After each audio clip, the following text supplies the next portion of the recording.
Good evening, gospel revolutionaries around the world. This is Michael Wilborn Williams coming to you. Right, it says it right there. You wouldn't think a guy would forget his own last name. Thank you for being here with me. We have been in a wonderful study.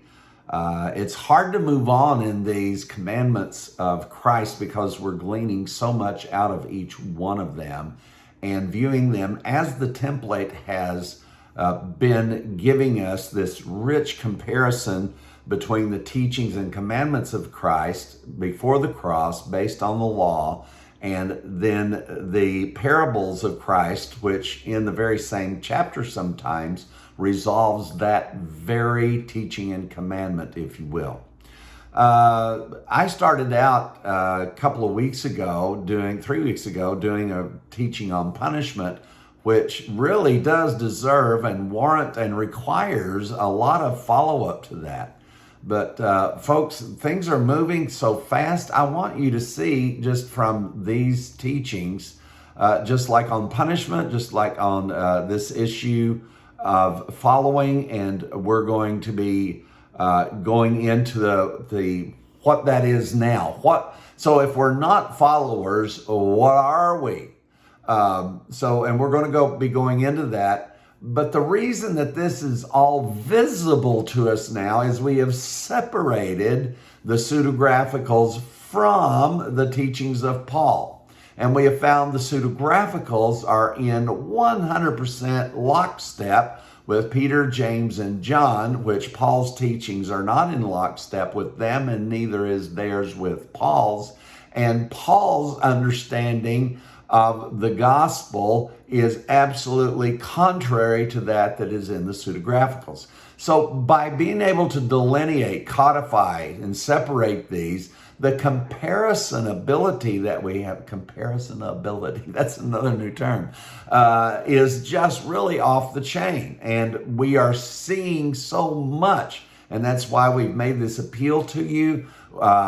Getting through this thing on the pseudographicals has opened up worlds of understanding that it's going to take years for us to get through. And we'd like to get through that much quicker than years. And with your help, we'll be able to do that. So here we are. And thank you guys. Thank you so much for being supporters, co-supporters, if you will, of what we are doing here. Our goal is to see they shall learn war no more.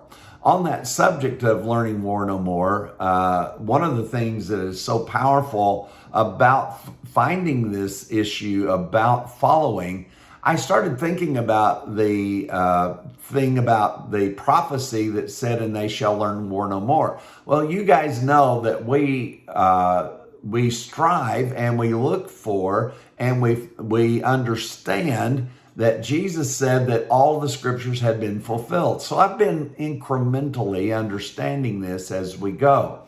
And so the issue is that a fulfilled scripture? We certainly have wars still, but I want you to look back over our history. I don't think that the individuals, our societies are pursuing war. It's individuals that go wacky. The Idi Amins, the goodness gracious, the Stalins, the Hitlers, the list just goes on and on. Mao Zedong, my goodness, millions and millions of people slaughtered by these individuals. Why were they able to do it? They had followers. So you see, we have relinquished the reality of the fact we don't learn war anymore. I don't know anybody who studies war. But what happens is, as followers, remember, you're not supposed to do that. As followers, we always end up, the Germans, they were just followers. And look what they descended into. The ability to do things that were totally against their character and everything else. When you become a follower, you must give up to that degree of following. You're going to be required to relinquish equally and counterpart degrees of your freedom to follow someone else. We don't need you to follow us. We need you to be co-laborers with us. You're going to see that that's what Paul switched to. Paul did not double down as the disciples did on people following them or on people following Christ. Paul said, I am trying to follow after that I've already got. I'm trying to follow, if I follow after righteousness, I'm following after it as a thing already attained.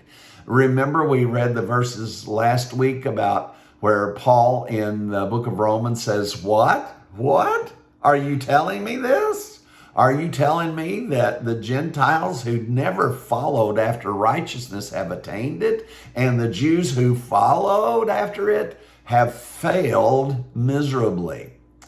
Everybody who follows with a goal and purpose in mind, it most all the time leads in failure, unless the leader succeeds. And sometimes what the leader succeeds in, you don't want to be a part of it once it's all said and done. So this has been a wonderful thing. We're going to go back and catch up on that subject on punishment, because as you saw, it has just way too many ramifications to not get as clear of an understanding of this issue as we can. So the thing that we're looking into today is sunergos. There's also a Greek word, sunergon. But what we're talking about is being or fellow workers. This term in the Greek shows up as fellow helpers, fellow anything, laborers, co-workers. All of these things are actually the same Greek word. Now, as I mentioned to you, 3 John mentions this in the book of John, which is just a few verses. And he makes it very clear he has segregated the Gentiles from his statement by his own choice. Just the verse before, he has segregated the Gentiles from what he's about to say. And he says, you guys are now fellow helpers apart from the Gentiles. That's a lie. They may have been fellow helpers to John as being Jewish believers, but that's a lie in the concept, let God be true and every man a liar, just like I have professed to being when I am not accurately describing the gospel from what God has said that the gospel is. So what we find here in John is that he is saying to his Jewish believers that they are fellow helpers. They're the co-workers together apart from the Gentiles. The term follow, of course, is dioko, and it is used in the pseudographicals, used only in the pseudographicals, about attempting to follow. That is only used in the pseudographicals. Now, let me tell you a term that is not used in the pseudographicals. The term follow is used only in the pseudographicals and in the teachings of the disciples. And Paul never used this term except in the nuanced places that we have pointed out, and it has nothing to do with the way that the disciples and the pseudographicals have used this term. And now we have this incredible word, sunergon, and this is talking about being fellow workers. Now, this term about being fellow workers, there is no pseudographical use of this term, and neither did the disciples use this enjoined co-worker, co-righteous, co-inheritors term. They simply did not use it. Most likely, evidence of this, the reason for all of that is that they simply didn't understand it. They still had a mindset of following Christ. Now, I don't know how much of this that we'll be able to wrap up. I'm going to try to wrap this up. Goodness gracious, this will be the third week we've been on this term of following. But you've got to know the counterpart to following. If we're not going to follow, what are we going to do? We're going to be co-workers, co-laborers, co-learners, if you will, in this teaching ministry, co-researchers, as we were called out about that there's no such thing as a research ministry in the Bible. By someone who totally discards the entire Hebrew scriptures altogether, as that they are comments that were made by Moses, not given by God whatsoever. So we take that criticism and we rejoice in it. We are researchers. We are a research ministry, and we're going to continue to research. And that research has been put on steroids.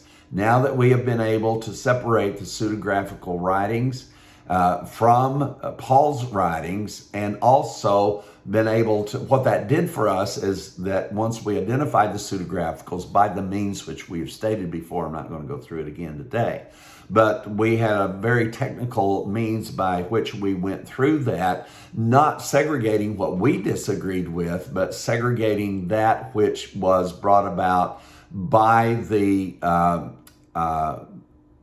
what is the term? By the quality control that we have explained to you that we placed on that, and that it had to be the Greek that changed. It had to be the tenure. It had, or the tenor of that.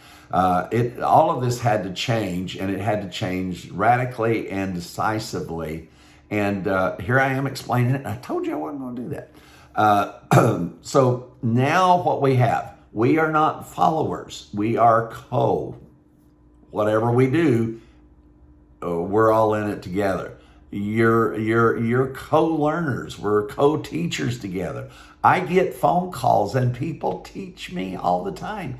Daniel teaches me. Goodness, everybody in my sphere of people who get in contact with me, I learn from them. I stay in contact because I want to learn. Not because I want to teach, but because I want to learn. And we all have something to offer to this. That is for sure. So it is quite amazing that the term follow is used only in the pseudographicals, except for the nuanced place that I shared with you about Paul's teaching, and that the term about being a co-worker and a co-laborer does not, the term sunergos does not show up in the pseudographicals. That's just amazing to me. So you see what this work that we did in the Canada conference, how much we have benefited from it, and we are expecting that you are benefiting from that too. When the disciples taught on following, that actually they were doing more warning about following Paul's teaching. They warned about that, about following after these grace teachers. They warned about that. They warned about and encouraged people to follow in the steps of Christ. What?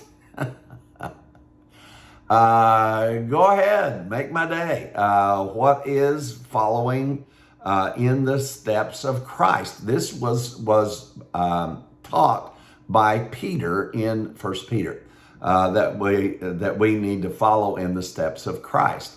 So these terms made by Peter and James and John about these statements about Christ following in his footsteps has caused us not to graduate from being followers of Christ to being co-laborers with Christ. You're not a follower of Christ. You are co-laborers together. We're co-workers. We're all co-everything, any which way that you want to put it. So we're not trying to follow in the footsteps or any of these things. And even, like I said, all the warnings that the disciples used this term, which it's only used by them in the issue of following. It was about the issue of warnings and the encouragement to follow in the steps of Christ. And I hope that you have learned a great deal from this past Friday's session that Daniel and I did. I think we covered that pretty thoroughly. We are open to questions and comments, of course. And now we find that this incredible term about being co-laborers, co-workers, this sunergos or sunergon, we have learned now that that term is used not at all in the pseudographicals. Amazing. We love you guys.